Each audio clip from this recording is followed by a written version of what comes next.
말씀은 에베소서 2장 19절 말씀이 되겠습니다. 그러므로 이제부터 너희가 외인도 아니요 손도 아니요 오직 성도들과 동일한 시민이요 하나님의 권속이라. 에베소서 2장 19절 말씀을 통해서 나그네와 하나님의 권속이라는 제목으로 말씀을 증거하도록 하겠습니다. 이 말씀도 마찬가지입니다. 나그네라는 말. 우리 인생은 나그네 인생입니다. 나그네는 머물러 있어요? 한번 잠깐 들렸다가 떠나요? 떠나요. 우리 인생이 그런 겁니다. 인생이, 여러분들 원주에 사시잖아요? 원주에서 천년 만년 살아요? 아니면 60년, 100년 살다가 다 떠납니까? 떠날 수밖에 없는 그게 인생, 인류가 그렇게 지금까지 흘러왔기 때문에 인생을 뭘로 보냐? 나그네 인생으로 보는 겁니다. 나그네 인생. 근데 성경은 뭐라고 말하느냐? 그러므로 이제부터 너희가 외인, 바깥 사람도 아니요, 손도 아니요, 손님은 뭐예요? 우리 집에 왔다가 손님은 잠깐 있다가 머물다 가잖아요. 우리 집에서 계속 살아요? 아니면 잠깐 있다 가요? 이걸 말하는 거예요. 외인도, 바깥 사람도 아니요, 손도 아니요, 오직 성도들과 동일한 시민이요. 이 시민은 하늘나라 시민을 말하고 있습니다. 여기 원주 시민 이런 걸 말하는 게 아니라 성도들과 동일한 하늘나라의 시민이요 하나님의 권속이라. 하나님께 속한, 하나님의 주관권에 있는 그런 권속이다. 택한 백성이다. 이런 의미를 가지고 있습니다. 그런데 오늘날 우리 신앙인들은 나그네 신앙, 나그네라는 말이 너무나 애처롭고 너무나 가슴을 후벼파는 그런 단어란 말이에요. 그러니까 내 인생은 나그네 인생, 나그네의 길, 정처 없이 떠나는 김삿갓 이렇게 가면서 이런 것을 은연중에 생각을 해보면 굉장히 좋은 것으로 알고 있어요. 그런데 가만히 생각을 해보세요. 우리는 하나님 나라의 하나님의 택한 백성의 주인공들인 줄로 믿습니다. 하나님 나라의 주인공들이란 말이에요. 잠깐 왔다 가는, 잠깐 들렸다 가는 그런 인생길이에요? 아니면 머무르고 영원히 살아야 되는 하나님의 백성들이에요?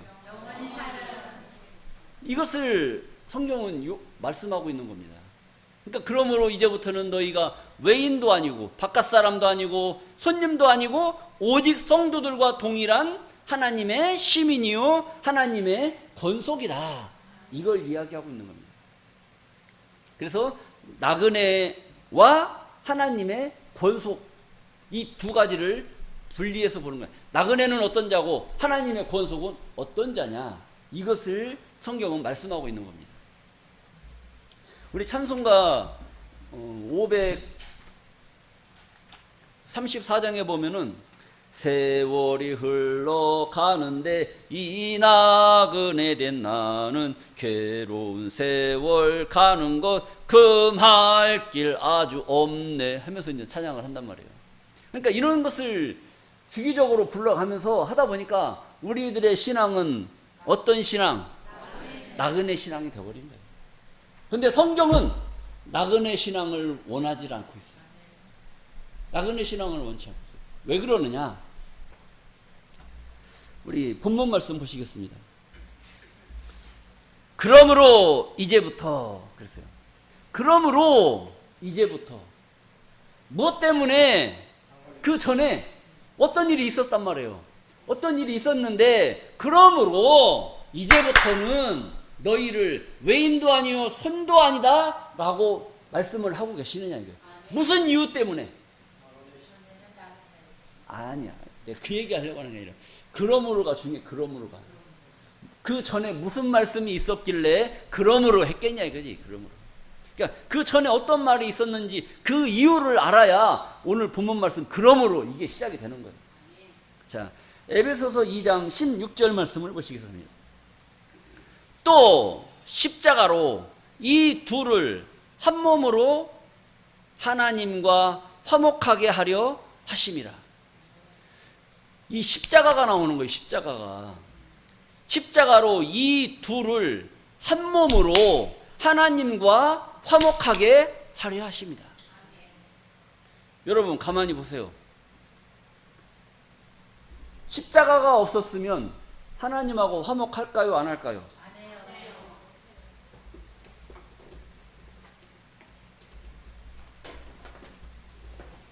십자가가 있기 때문에 이 둘을 한 몸으로 하나님과 화목하게 한다는 거예요. 십자가가 있고 하나님과 우리 인간 사이가 화목해야 돼요. 화목해야 되는데 이 십자가가 없으면 화목했겠어요? 안 했겠어요? 안 했어요. 이 십자가가 없을 때는 화목하지가 않는 겁니다. 그런데 이 십자가가 있음으로써 인간과 하나님과 화목할 수밖에 없는 상황이 벌어진 거예요. 아멘. 이 십자가는 누가 졌어요? 예수님. 예수님이 지셨다는 거예요. 그래서 예수님의 역할이 왜 십자가를 지고 돌아가셨느냐? 하나님과 인간 사이를 화목하게 하기 위해서 예수님이 십자가를 졌단 말이에요. 십자가. 그런데 이 십자가를 지기 전에 왜 하나님과 인간 사이가 화목할 수 없었느냐 이거죠. 뭐 때문에? 죄 때문에. 자, 보시겠습니다. 십자가로 이 둘을 한 몸으로 하나님과 화목하게 하려 하심이라. 원수된 것을 십자가로 소멸하시고. 뭔가는 모르지만 원수된 것이 이 사이에 껴 있었어요. 원수된 것이 이 가운데 껴 있음으로 말미암아 하나님과 인간 사이가 화목할 수가 없었단 말이에요. 하나님 보기만 하면 하나님이 너무 무서운 거예요. 그래서 구약 시대 때는 하나님을 아버지라고 부를 수가 없는 거예요. 어떻게 감히 하나님을 아버지라고 불러요? 그래서 구약은 만군의 하나님, 야훼의 하나님, 여호와 하나님, 그 두려움의 대상이란 말이에요. 여호와. 뭐 우리가 뭐 찬양하는 주는 여호와 만군의 하나님 이렇게 하니까 막 이게 되게 좋은 것으로 들려 보이지만 하나님은 두려운 존재란 말이에요. 만군의 하나님, 군사의 하나님이란 말이에요. 군사의 하나님이니까 명령했을 때 순종하지 않으면 어떻게 해요? 처벌시키는 거예요. 그러니까 하나님 말씀에 두려운 거죠. 그러니까 하나님하고 가까워질 수 있겠어요? 어렵겠어요? 어려운 거죠. 그렇기 때문에 하나님과 인간 사이가 서로 하나님의 백성이라고 자기들은 이스라엘 백성들이 자칭 하나님의 백성이라고 말하지만 하나님을 아버지라고 부르지 못하는 그런 두려운 대상의 만군의 하나님, 야훼의 하나님, 여호와 하나님 이런 칭호로 하나님을 부를 수밖에 없었다는 겁니다. 그래서 이 원수된 것 이것이 하나님과 인간 사이를 가로막고 있었다 이렇게 볼 수가 있습니다. 그래서 원수된 것을 십자가로 소멸하시고 이 원수된 것이 뭐냐? 이 원수된 것을 우리 한번 알아보도록 하겠습니다. 에베소서 2장 15절입니다.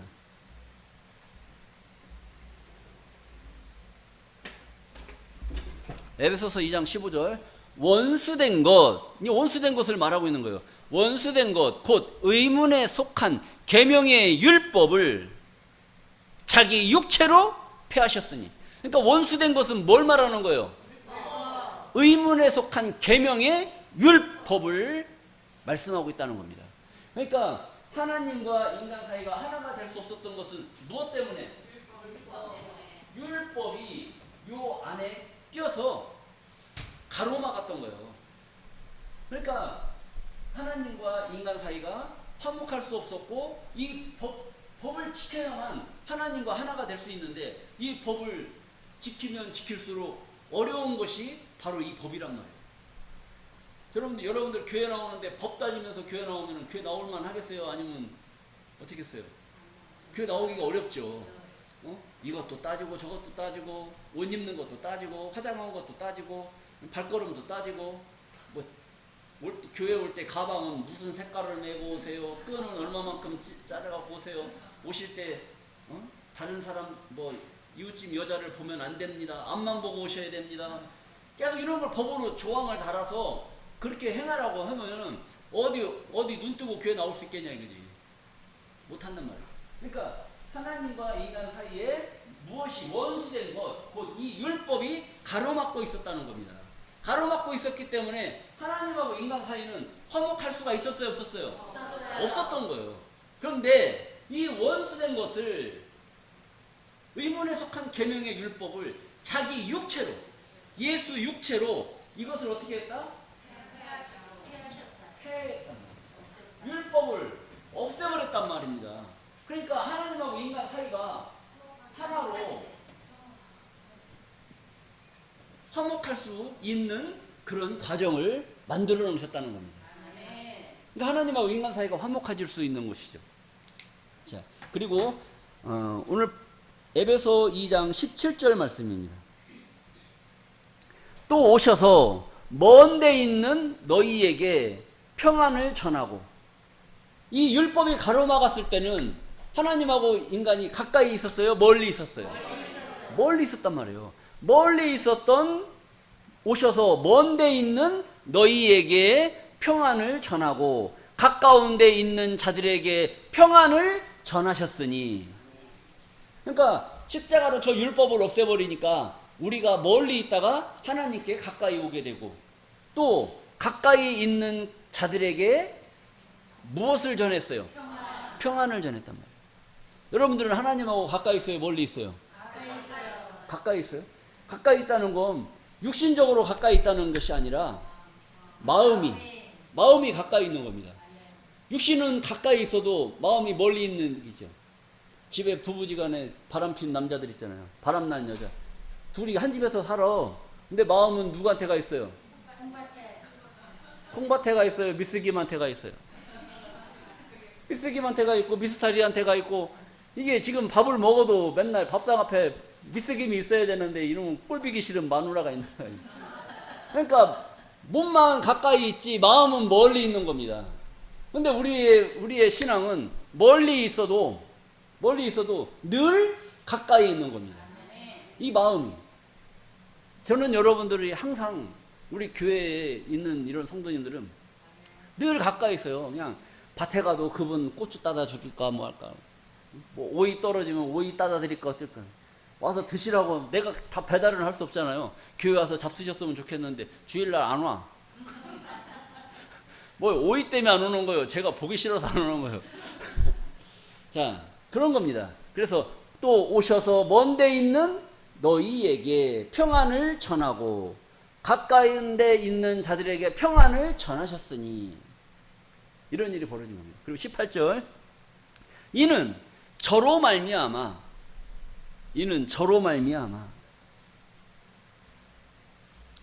우리 둘이 한 성령 안에서 아버지께 나아감을 얻게 하려 하심이라. 이 말씀 속에 굉장히 이제 깊은 말씀이 들어있어요. 17절입니다. 17절. 하나님하고 인간 사이를 원수된 것을 소멸하고 화목하게 하셨잖아요. 화목하게 하시고 또 오셨단 말이에요. 또 언제 오셨었는데? 2000년 전에 예수님이 오셔서 원수된 것을 십자가로 소멸했잖아요. 소멸. 이 원수된 것은 바로 율법이고, 율법을 소멸시키고 그 다음에 또 오셨다는 건 뭐예요?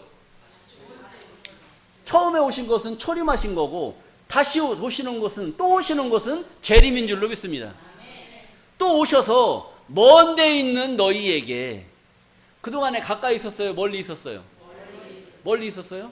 근데 지금은 가까이 있는 것 같아요? 멀리 있는 것 같아요? 누구 때문에? 그럼 누가 오신 거예요? 예수님. 그럼 또 오신 거예요. 예수님이 또 오셔서 먼 데 있는 너희에게 평안을 전하고 가까운 데 있는 자들에게 평안을 전하셨으니. 여러분들 지금 누군가 함께 있는 거예요? 또 오신 주님과 함께 계신 줄로 믿습니다. 그러니까 뭐 이게 그럼 예수님이 어디 계셔요? 어디 계셔요? 이렇게 또 따지는 사람도 있단 말이에요. 또 오셨다는 것은 육체 예수가 온 게 아니에요. 육체 예수가 온 게 아니라 영으로 오셨단 말이에요. 영으로. 영. 예수님은 영으로 계시잖아요. 영. 영은 뭐라고 그랬어요? 말씀이라고 그랬지 않습니까? 말씀으로 살아서 역사하시는 그분이 오늘 이 자리에 함께 하신 줄로 믿습니다. 그래서 먼데 있는 우리들에게 평안을 전하고 또 가까이 들어오신 여러분들에게 평안을 전하셨으니 이는 18절입니다. 이는 이러한 일들은 저로 말미암아 예수로 말미암아 우리 둘이 한 성령 안에서 예수로 말미암아 우리 둘이는 누구예요? 우리 둘이라고 하니까 뭐 너 나 이렇게 둘을 말하는 게 아니라 예수님과 나, 예수님과 여러분 각자들 우리 둘이 한 성령 안에서 다른 성령 한 성령이란 말이에요. 누구 때문에 은혜 입었어요? 예수님 때문에 은혜를 입었잖아요. 그러니까 이 은혜를 입은 것은 하나님께서 주시고자 하시는 그 성령 은혜, 그 은혜란 말이에요. 은혜의 테두리 속에 우리가 들어왔기 때문에 한 성령 안에 있는 거예요. 벗어났으면 두 성령이지. 근데 우리는 한 성령, 하나님의 뜻 안에 거하게 되므로 한 성령 안에서 아버지께, 하나님께 나아감을 얻게 하려 하심이니라. 예수님도 지금 하나님 앞에 큰 축복을 못 받았단 말이에요. 예수님이 지금 천국 가 계셔요? 보좌 우편에 계셔요? 보좌 우편에 계시단 말이에요. 거기서 누구를 기다리냐? 원수 마귀 발등상이 되게 하실 때까지 거기서 보좌 우편에서 기다리시고, 그리고 원수 마귀가 발등상이 되면 우리와 함께 하나님께 나아가서 영원한 축복을 누리게 될 줄로 믿습니다. 지금 때를 기다리고 있는 거래요. 때를 기다리고 있는 거예요. 우리들의 신앙이 장성해지고 하나님께 나아가서 복받을 수 있는 그런 신앙의 이런 과정에 이런 수준까지 올라오기를 지금 예수님은 보좌 우편에서 지금 기다리고 계시는 거예요. 그래서 이러한 일들은 저로 말미암아 예수로 말미암아 우리 둘이 한 성령 안에서 아버지께 하나님께 나아감을 얻게 하려 한다. 이거 우리가 나아갈 수가 없어요. 예수 없이 하나님 앞에 어떻게 나가냐고. 하나님의 뜻은 예수와 함께 예수님의 그 큰 뜻을 은혜를 입은 그들과 함께 하나님께 나아오기를 바라고 있는 겁니다. 하나님은 그것을 바라고 있고 예수는 그것을 이루기 위해서 그 십자가의 길을 가시고 또 오셔서 우리들에게 한 성령 안에서 은혜를 입어서 하나님께 같이 나아가기를 이루시기 위해서 오늘도 주님은 역사하시는 줄로 믿습니다. 자, 이런 일이 벌어지고 나서 우리 시편 149장 4절 말씀을 보시겠습니다. 여호와께서는 구약시대 때는 하나님 아버지라는 말이 안 나와요. 다 여호와, 만군의 하나님, 야훼의 하나님 이렇게 나옵니다. 여호와께서는 자기 백성을 기뻐하시며 겸손한 자를 구원으로 아름답게 하심이로다. 이 하나님의 깊은 뜻이 여기 있는 거예요. 여호와께서는 자기 백성, 하나님께 택한 백성을 기뻐하시며 겸손한 자를 구원으로 아름답게 하심이로다. 여러분들 겸손한 자를 구원으로 하나님의 말씀을 순종하고 따르는 사람들 있잖아요. 지금 여러분들 교회 좀 다니세요. 그러면 예수 믿어서 밥 먹여줍니까? 아니면 교회 가면 밥이 나옵니까? 쌀이 나옵니까? 이렇게 말하는 사람들 있죠. 겸손해서 그럽니까? 싸가지 없어서 그렇습니까?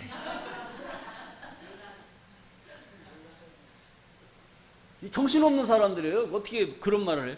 여호와께서는 자기 백성을 기뻐하시며 겸손한 자들에게 좀 나가긴 나가야 되는데 사는 게 힘들어서요. 좀 언젠가는 또 좋은 기회가 되면 나가려고 합니다. 어떤 이런 겸손한 자의 마음을 가진 그런 사람들에게 구원으로 아름다움을 심게 하셨다. 구원의 옷을 입었을 때는 얼마나 그 백성이 아름답겠습니까? 여러분들 우리가 로또 복권을 당첨되려고 막 복권을 사잖아요. 그럼 떨어진 사람들은 아름다워 보여요? 안 아름다워 보여요? 아름답지가 않은 거예요. 근데 로또 복권 당첨된 사람 있잖아요. 그 사람은 기가 막힌 거야. 이게 막 아침 저녁으로 볼 때마다 막 몸에서 광채가 나는 것 같고 얼굴이 반짝반짝한단 말이에요. 이게 왜 그러느냐? 당첨된 자와 당첨되지 않은 자와의 차이가 이겁니다. 구원받은 자와 구원받지 못한 자의 차이가 이런 겁니다. 구원으로 아름답게 하심이로다. 구원받으면 아름다운 거고 구원 못 받으면 아무리 미스김처럼 이쁘고 잘나고 쭉쭉 빡빡 해도 다 못생긴 겁니다. 구원받은 자와 구원받지 못한 자가 이런 거예요. 이 못생겨도요, 돈만 많아봐. 그 사람이 얼마나 이뻐 보이는지 모릅니다. 아무리 이뻐봐요, 돈 없으면 얼마나 추해 보이는지. 기가 막힌 거예요, 이게. 그렇죠? 자, 5절입니다. 자, 성도들은 거룩한 무리들은 영광 중에 즐거워하며 저희 침상에서 기쁨으로 노래할지어다. 성도들에게, 거룩한 무리들에게 영광 중에 즐거워하며, 구원의 축복을 받았으니까 얼마나 자랑스럽고 행복합니까? 그 영광 중에 즐거워하며 저희 침상에서 기쁨으로 노래할지어다. 누울 때나 앉을 때나 그 기쁨이 주체할 수가 없는 거예요. 막 앉아서 콧노래, 앉으나 서나 당신 생각. 콧노래가 그냥 절로 나오잖아요, 이게. 예. 그 다음에 6절입니다. 그 입에는 하나님의 존영이요 그 수중에는 두 날 가진 칼이로다. 그 입에는 하나님의 존영이요, 존귀와 영광이 그 입에 있다는 거예요. 그 입을 열기만 하면 뭐가 나와요? 집사님, 오늘 예배 끝나고 우리 다단계 갑시다. 그건 존영이 아닌 거예요. 존영이 아닌 거예요. 집사님, 오늘 하나님 말씀 은혜 받고 너무나 좋았습니다. 우리 교육도 한번 받아볼까요? 그리고 또 나는 오늘 이 깨달은 말씀이 너무 이게 내 마음에 감동이고 좀 너무나 즐겁고 행복했다. 이런 것을 나누는 이게 뭐예요? 하나님의 그 입에는 하나님의 존영이라는 존귀와 영광이 그 입에 있다는 겁니다. 여러분들 그 입은 그냥 먹고 싸고 하는 그런 육체의 입을 준 것이 아니라 여러분들 입을 못하는 입으로 주기 위해서, 존귀와 영광을 나타내는 그 입을 삼기 위해서 여러분들에게 입을 허락해 주신 줄로 믿습니다. 말은 잘하는데, 세상 얘기는 그렇게 잘하는데 하나님의 말은 입에서 나와요, 안 나와요? 그럼 그건 입이요, 주둥이요? 뭡니까 그게? 앞으로 입이 될 거예요, 주둥이가 될 거예요? 믿음대로 될 줄로 믿습니다. 자, 그 수중에는 두 날 가진 칼이로다. 그 수중, 그 손에는 두 날 가진 칼이 있는 거예요. 이 칼이 두 날 가진 것은 군대에 가면 검이 있잖아요. 검 앞뒤로 이제 날이 있어서 이렇게도 해배고 저렇게도 배고 하는 이런 두 날 가진 칼이 있는데, 이 말 여기서 말하는 이 그 손에 쥐인 이 칼은 이 실상의 그런 사람을 찌르는 그런 칼을 말하는 것이 아니에요. 우리 히브리서 4장 12절 말씀을 보시겠습니다. 히브리 4장 12절 말씀을 보면 하나님의 말씀은 살았고 운동력 있어 좌우의 날선 어떤 검보다도 예리하여 혼과 연과 및 관절과 골수를 찔러 쪼개기까지 하며 그 마음의 뜻, 생각과 뜻을 감찰하나니.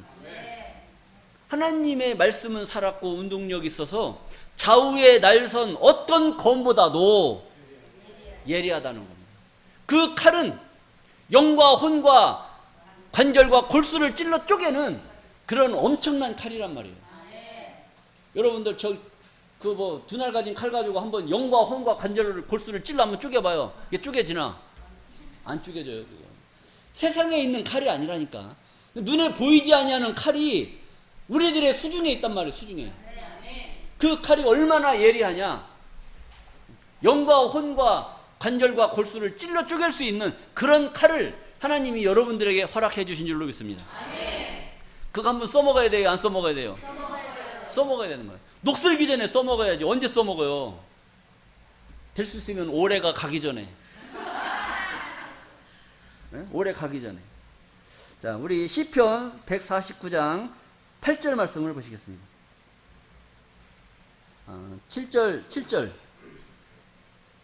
말씀. 이것으로 열방에 보수하며 민족들을 벌하며. 그러니까 이것은 뭐냐면 두 날 가진 칼을, 그 입에는 하나님의 존영이요 그 수중에는 두 날 가진 칼을 하나님께서 허락해 줘서 이것으로 열방에 보수하며 민족들을 벌하며. 열방에 보수한다는 것은 열방으로 보수한다는 것은 원수를 갚는다는 겁니다. 보복하고 원수를 갚는다는 것. 보수하며 민족들을 벌하며. 저희 왕들은, 세상의 열방의 왕들은 사슬로, 저희 귀인들은 철고랑으로 결박하고 기록한 판단대로 저희에게 시행할지로다. 이런 영광은 그 모든 성도에게 있도다. 성도들에게 이런 엄청난 권세와 능력을 주어서 저 열방의 왕들을 쇠고랑으로, 그 귀인들을 철고랑으로 다 얽어매서 그들을 벌하고 처벌하시겠다라고 하는 하나님의 의지가 시편에 기록이 되어져 있는 겁니다. 근데 지금까지 이런 일이 있었어요? 없었어요? 없었어요. 왜 없었느냐? 아니요. 그 입에 존영을 둬야 되는데 존영을 받지를 못했고, 두 날 가진 칼을 받아야 되는데 두 날 가진 칼을 받았어요? 못 받았어요? 못 받은 거예요. 이 말씀을 깨달아야만이 그 칼이 임하고 그런 존영이 임하는데, 이런 말씀을 못 깨달았기 때문에 지금까지 이런 역사가 없었던 겁니다. 이제는 여러분들이 깨달았으니까 이런 일이 좀 일어날 것 같아요? 안 일어날 것 같아요? 일어나겠죠. 자, 이런 것들이 여러분들에게 있어야 될 줄로 믿습니다. 자, 그래서 오늘 본문 말씀 에베소 2장 19절 말씀입니다. 그러므로 예수님께서 화목할 수 없는데, 하나님과 인간 사이에 화목할 수 없는데 이 화목의 길을 열어주기 위해서 자기 육체로 이 율법을 소멸해서 없애버렸다는 겁니다. 그러므로 이제부터는 그런 일을 벌려주셨으니까, 그런 일을 행해서 원수된 것을 없애버렸으니까, 그러므로 이제부터는 너희가 외인도 아니고 바깥 사람도 아니고 손님도 아니다. 오직 성도들과 동일한 시민이다 이거예요. 아까 성도들이 뭐라고 그랬어요? 왕들을 벌하고 귀인들을 철고랑으로 올가맨다고 했지 않습니까? 그런 일을 행하는 것이 누구라겠어요? 성도라겠단 말이에요. 성도. 그러한 성도들과 동일한 시민이다. 시민. 여러분들의 수준이 어떤 수준인지 아시겠죠? 어떤 사람을 삼기 위해서 하나님이 이런 말씀을 깨닫게 하시는지 아시겠습니까? 아셔야 될 줄로 믿습니다. 그래서 동일한 시민이요 하나님의 권속이다. 하나님께 속한 백성이다. 이겁니다. 하나님께 속한 백성에게 이러한 하나님께서 권세와 능력을 불어 넣어 주실 줄로 믿습니다. 성경 역사 속에 하나님께서 나그네된 그런 역사를 보여줬단 말이에요. 하나님의 택한 백성이, 이스라엘 백성들이 이방에게 객이 되어 400년 동안 나그네 생활을 했어요. 이것이 창세기 15장 13절에 기록이 되어 있습니다. 예언이죠. 아브라함 때 이런 예언을 했습니다. 여호와께서 아브라함에게 이르시되 너는 정령이 알라. 네 자손이 이방에서 객이 되어 그들을 섬기겠고 그들은 400년 동안 네 자손을 괴롭게 하리니. 그러니까 아브라함에게 네 자손이 이방에게 객이 돼서 이방의 객이 되서라는 손님이 되어서 그 나라에 들어가서 400년 동안 거기서 종살이 할 것이다. 그리고 400년 동안 그들이 네 백성들을 다스릴 것이다. 이걸 예언을 해버린 거예요. 그래서 아브라함, 이삭, 야곱 때, 그 다음에 야곱의 아들 요셉이 애굽에 팔려가는 겁니다. 그리고 애굽에 팔려가서 거기서 총리가 되고, 저 가나안 땅은 기근이 들어서 양식을 구하러 애굽으로 들어가게 되는 거예요. 거기서 보니까 죽은 줄만 알았던 늦둥이 아들 요셉이 그 애굽에서 총리가 되어 있던 거예요. 거기서 그냥 형제지간 부자지간에 상봉을 하게 되죠. 그동안 어떻게 살았냐, 이렇게 살았냐, 저렇게 살았냐 해가지고 상봉을 해서 가나안 땅은 힘들고 기근이 들어서 힘들고 못 살으니까 우리 애굽에 풍족한 물건이 많고 있으니까 배불리 먹을 수 있으니까 이제는 애굽에 들어와서 우리 다 같이 살자 해가지고 그 가족 70명이 애굽에 들어가서 살게 되는 겁니다. 거기서 몇 년을 살았느냐? 400년을 사는 거예요. 400년 동안 그 가족이 들어갈 때는 70명이었는데 나올 때 보니까 장정만 200만이에요. 장정만 60만. 그래서 총 뭐 큰 노인들, 여자들, 뭐 애기들 따지니까 한 200만 정도가 되는 거예요. 출애굽할 때는 200만이 이제 출애굽을 하게 되는 것이죠. 자, 그리고 뭐라고 기록이 되어 있느냐? 14절입니다. 그 섬기는 나라를 내가 징치할지며. 이건 그 섬기는 나라를 하나님께서 직접 징계하고 다스릴 것이다. 그 후에 네 자손이 큰 재물을 이끌고 나오리라. 이렇게 이제 예언이 되어져 있었습니다. 그리고 그들이 애굽에서 400년 동안 살면서 결국 하나님께서 모세를 세워서 이스라엘 백성들을 출애굽시키는 이런 과정으로 역사가 진행이 되는 건데, 그 섬기는 나라를 내가 하나님께서 징치할 것이며 그 후에 네 자손이 큰 재물을 이끌고 나오리라. 이렇게 예언한 그 예언의 역사가 출애굽의 과정으로 완성이 되게 돼 있습니다. 자, 그리고 사도행전 7장 6절 말씀을 또 보시겠습니다. 하나님이 또 이같이 말씀하시되 그 씨가 다른 땅에서 나그네 되리니 그 땅 사람이 종을 삼아 400년 동안을 괴롭게 하리라 하시고.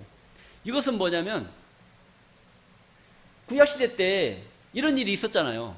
이런 일이 있었던 것을 사도행전에서 다시 되뇌이면서 옛날 우리 조상들이 이런 일이 있었지 않았느냐, 하나님이 그렇게 예언을 하셨고 그 예언을 이루기 위해서 애굽에 가서 400년 동안 종살이 하지 않느냐, 그리고 거기서 출애굽하지 않았느냐. 그러니까 하나님이 또 이같이 말씀하시되 그 씨가 다른 땅에서 나그네 되리니 그 땅 사람이 종을 삼아 400년 동안을 괴롭게 하리라 하시고. 거기서 보면 그 땅에서 나그네 생활을 했다는 거예요. 나그네 생활, 종살이 했다는 겁니다. 하나님의 택한 백성들이 종살이 하면 되겠어요, 안 되겠어요? 안 되는데 종살이를 하고 살았다니까. 종살이를 하고 살 수밖에 없는 그 시대를 이스라엘 백성들은 살았어요. 자, 그리고 7절입니다. 또 가라사대 종 삼는 나라를 내가 심판하리니. 종 삼는 나라를 하나님께서 심판하겠다는 거예요. 기가 막히죠. 여러분들 말씀을 가만히 생각하세요. 하나님, 우리나라가 일제 36년을 억압받고 살았잖아요. 우리나라가 하나님의 택한 그 백성이라고 생각을 해봐요. 그럼 우리가 일본한테 36년 동안 종살이 했어요. 이 종살이 했으니까 한국은 종이 돼가지고 힘들게 살았죠. 근데 거기서 이제 거기서 빼내시고 그동안 일본이 우리나라를 종삼았으니까 그 종삼은 그 나라를 내가 심판하겠다는 거예요.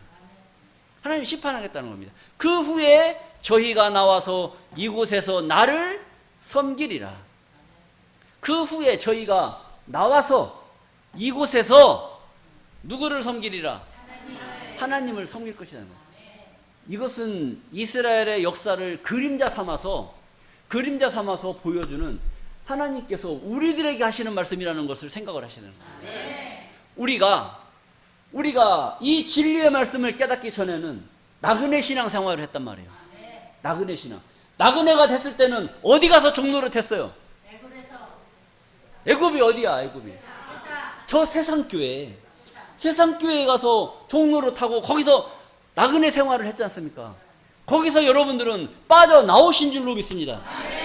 그리고 빠져나오게 하고 그 종삼은 그 나라를 하나님께서 뭐 하시겠다? 심판하시겠다는 거예요. 지금은 그들이 잘 먹고 잘 사는 것 같죠? 잘 먹고 잘 사는 것 같지만 그들을 하나님께서 심판하기로 이미 작정이 되어져 있는 줄로 믿습니다. 뭐 어떻게 해서 심판하시느냐? 그들에게 내분이 일어나는 거예요. 내분. 그들이 주장하는 교리, 그들이 주장했던 그런 교권 이런 것들이 다 내분이 일어남으로써 전부 다 거기서 갈기 다 찢어지게 돼 있어요. 지금 우리나라가 복잡하고 혼잡한 게 뭐냐면 정치하는 사람들 있잖아요. 다 각자 개인이 주장하고 생각하는 게 다 달라요. 그걸 무시할 수가 없는 겁니다. 그러다 보니까 개파가 생겨버리는 거예요. 개파가. 야, 네 말이 옳은 것 같아서 몇 사람 모이고, 네 말이 맞는 것 같아 몇 사람 모이고, 누구 파 모이고, 그걸 모여서 잘 될 것 같죠? 그러다가 또 이상한 놈이 나와가지고 또 한 소리 딱 해버리면 또 그 파가 또 갈라지는 거예요. 이런 겁니다. 이 종교도 마찬가지예요.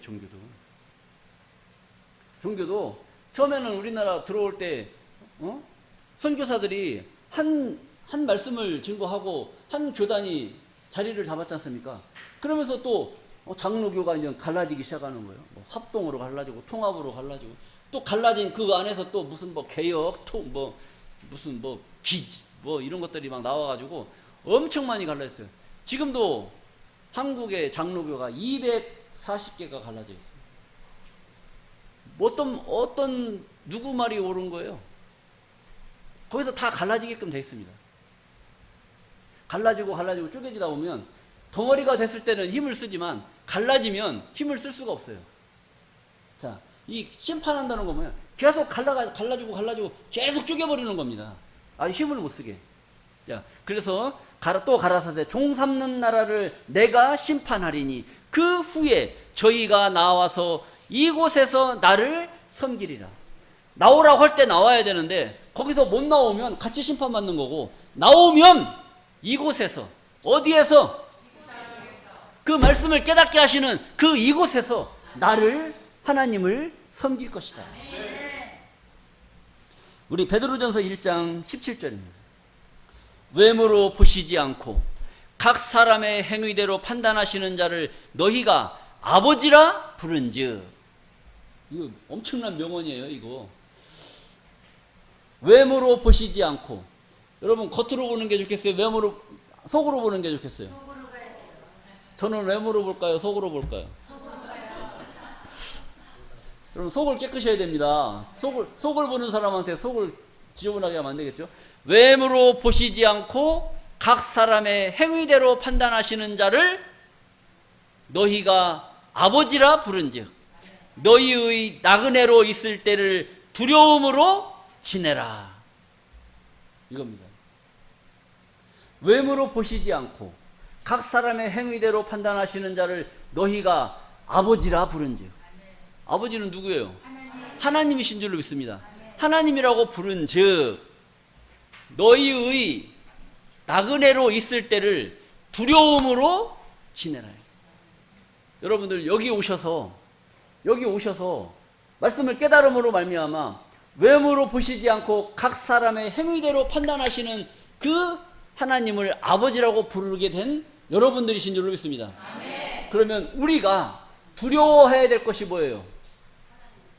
나그네로 있을 때에 신앙생활했던 그 모습들을 존경해야 돼요? 두려워해야 돼요?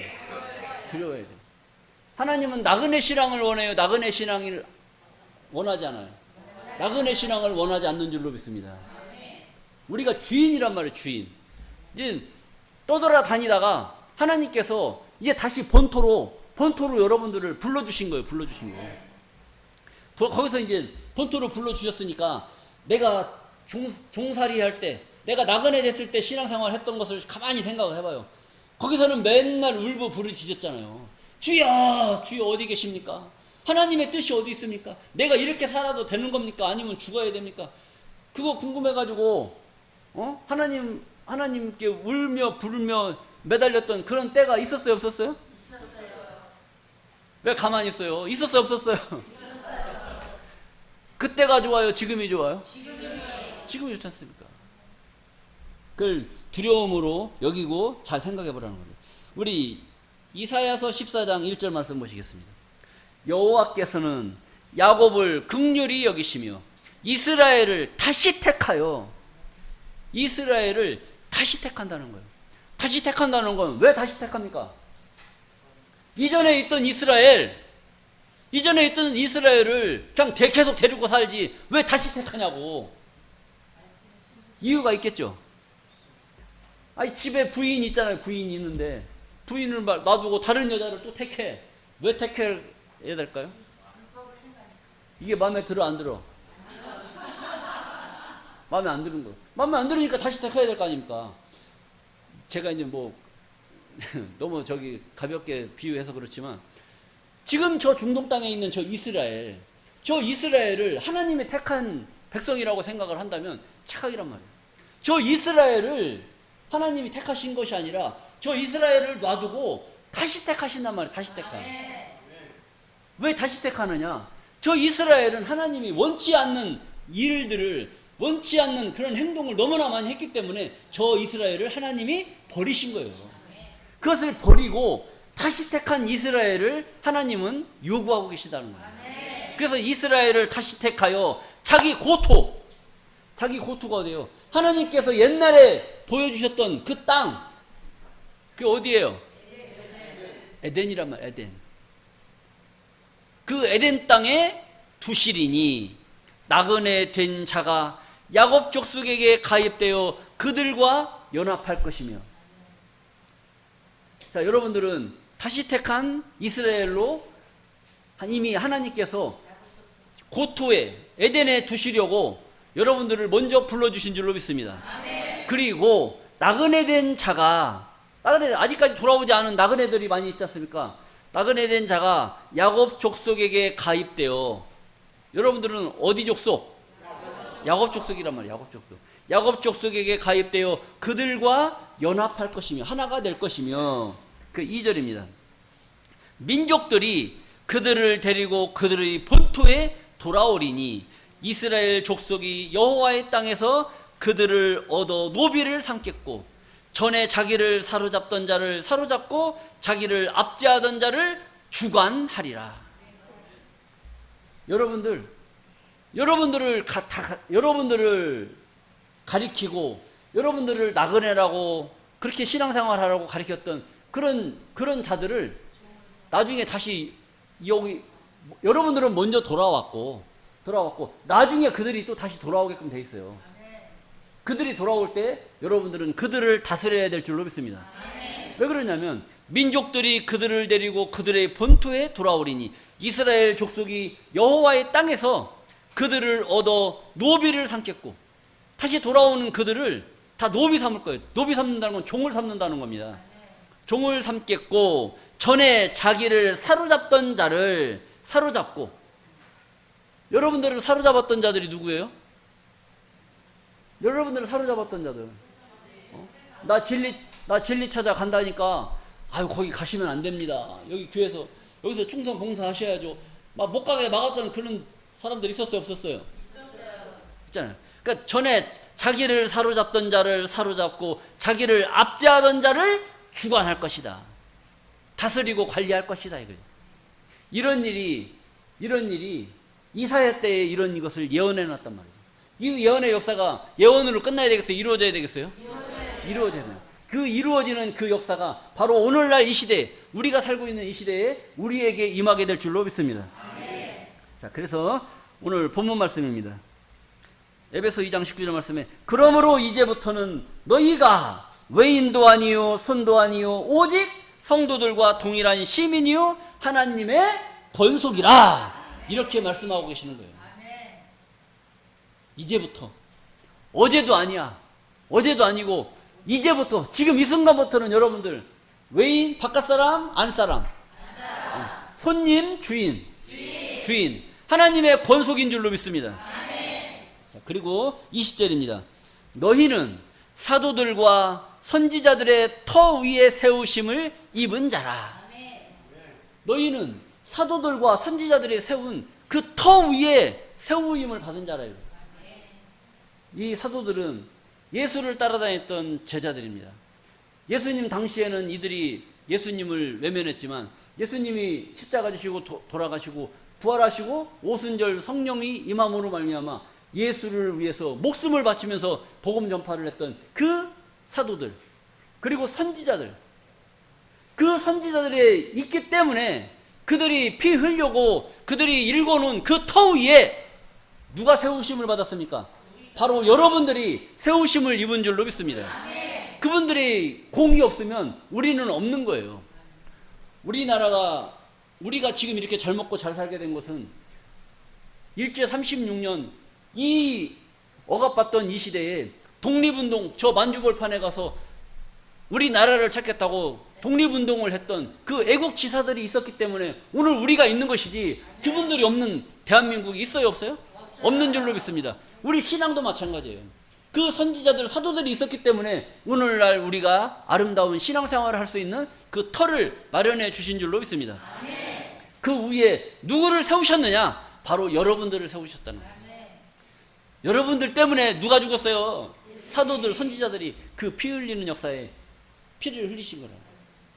자, 그리고 세우심을 입은 자라 그리스도 예수께서 친히 모퉁이 돌이 되셨느니라. 모퉁이 돌. 모퉁이 돌은 머릿돌을 얘기하고 있어요. 머릿돌. 건축을 지을 때, 집을 지을 때 집에다가 집이 그냥 지어지는 게 아니잖아요. 여기다 모퉁이 돌 이렇게 돌을 넣지 않습니까? 머릿돌, 기초돌, 이런 돌을 놔요. 우리 신앙의 집을 짓단 말이에요. 신앙의 집. 이 신앙의 집을 질 때 그 기초돌을 놔요. 기초돌. 기초돌을 놓는데 그 돌은 무슨 돌? 머릿돌, 예수돌. 예수님이 머릿돌이시란 말이에요. 머릿돌. 우리 사도행전 4장 11절 말씀 보시겠습니다. 사도행전 4장 11절. 11절. 이 예수는 너희 건축자들의 버린 돌로서 집 모퉁이의 머릿돌이 되었느니라. 이 예수는 너희 건축자들이 버린, 건축자들은 돌을 버려야 돼요, 안 버려야 돼요? 건축자들은 돌을 버리면 안 됩니다. 버리면 안 되는데 이 건축자들이 돌을 버려버렸어요. 그래서 버린 돌을 가만히 보니까 그게 무슨 돌이었어요? 머릿돌이었단 말이에요. 예수를 버렸다는 거예요. 예수를. 오늘날 예수를 버리고 예수를 세우는 자들이 누구 있어요? 오늘날 목회자들은 예수님의 말씀을 세워야 되는 줄로 믿습니다. 그것을 세워서 아름다운 성전을 지을 수 있는 그런 일을 행해야 됨에도 불구하고 예수님의 말씀을 다 버려버리는 거예요. 예수님의 말씀은 어디 갔나 없고 세상의 경제 이야기, 정치 이야기, 뭐 예화 이야기, 그런 것으로 웃기고 달래고 하면서 사람들을 모아놓고 그런 일을 행한단 말이에요. 그 사람들의 신앙이 어떻게 되겠어요? 그냥 교회 가면 배꼽 빼다 와? 그래서 될 일이 아니라는 것이죠.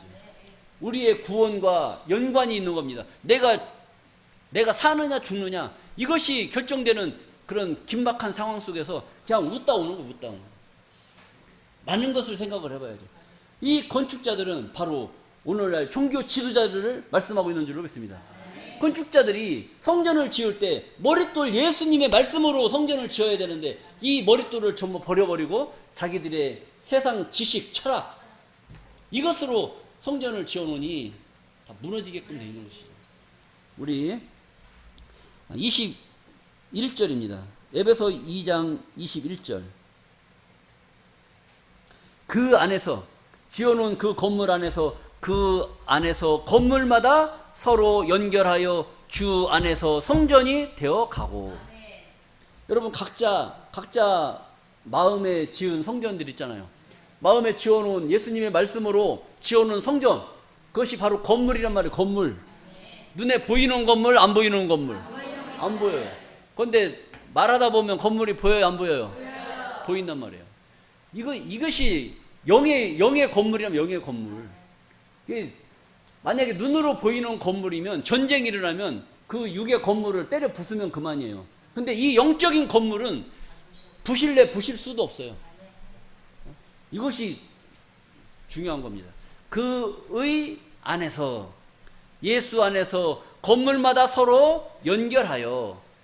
그럼 뭐냐? 서로 연결한다는 것은 집사님, 권사님 해가지고 다 각자 지어놓은 성전에 건물들 있죠? 그 마음 안에 지어놓은 건물이 서로 연결하여 주 안에서, 하나님 안에서, 예수 안에서 성전이 되어가고. 한 사람만 갖고는 성전을 지을 수가 없어요. 여럿이 모여서 아름다운 성전이 만들어지는 겁니다. 성전이 되어가고 22절 너희도 성령 안에서 하나님의 거하실 처소가 되기 위하여 예수 안에서 함께 지어져 가느니라. 하나님의 성전, 하나님이 거하실 그 처소, 하나님은 어디에 계셔요? 성전에 계시잖아요. 성전에 계시기 때문에 하나님이 거하실 그 처소를 우리가 마련을 해야 된단 말이에요. 각자 자기 마음속에 이 처소, 성전을 지어야 될 줄로 믿습니다. 그걸 누구와 함께? 예수와 함께 지어져 가요.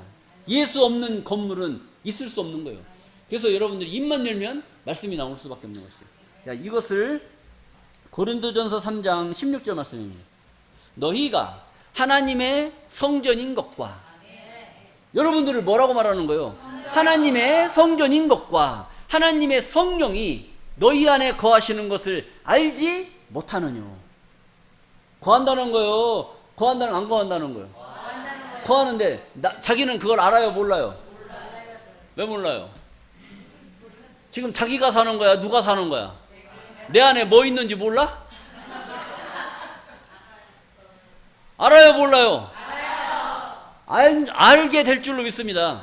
너희가 하나님의 성전인 것과 하나님의 성령이 너희 안에 거하시는 것을 알지 못하느냐?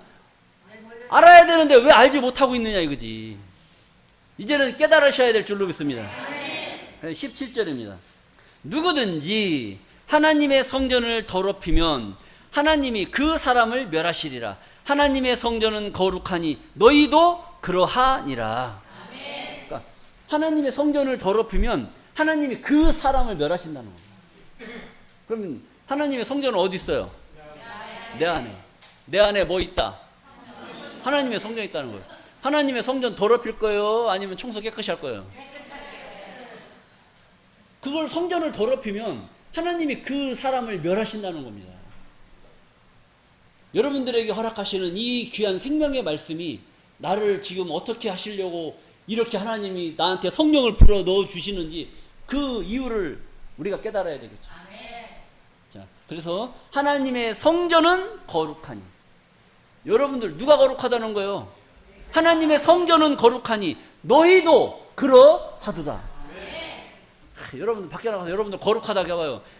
아이고 저 새끼 사는 거 보니까 별것도 아닌 것이 거룩하다고 하네. 이렇게. 그러니까 그 사람은 겉으로 보는 사람이고 속으로 봐야 되냐, 속으로. 하나님의 말씀을 가지고 있는 내 형편없는 나의 육체 속에 거룩하신 하나님의 말씀을 내가 모시고 산단 말이에요. 그 모신 그 거룩한 그 말씀이 거룩하니 너희 형편없는 너희 몸도 거룩하다고 여겨주시는 하나님께 우리가 감사해야 된다는 겁니다. 자, 여러분 이제는 나그네 신앙에서 벗어나고 하나님의 본속으로서 하나님의 나라의 시민권자로서 하나님의 모든 유업을 물려받을 수 있는 거룩한 하나님의 성전으로 나타나시기를 간절히 바라면서 오늘 말씀을 마치겠습니다. 감사합니다.